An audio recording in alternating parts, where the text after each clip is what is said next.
Mga kasyala, good morning, good morning. Paano po malaman ang fake at original na hit stamp ng Louis Vuitton? Ayan, stay tuned po. Ipapakita ko po sa inyo. Hi mga kasyala, so ito yung unang hit stamp natin ng ating LV Montaigne na bag.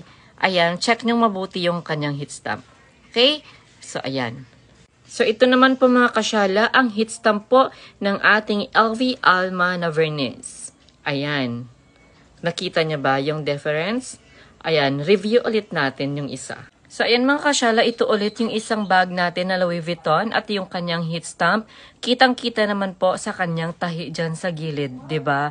Hindi siya pulido. At saka yung kanyang font, of course, makikita mo din dyan na hindi siya pulido. Okay, check naman natin yung isang bag. So, ayan po si ating LV na vernis na Alma. Ayan po yung kanyang hit stamp. 'Di ba? Laki ng difference nung sa isang bag natin. Okay, sa tahi pa lang, pulidong-pulido na. At saka sa pangalan pa lang dyan, na Louis Vuitton Paris Made in France, sobrang klaro at sobrang perfect fonts. Okay?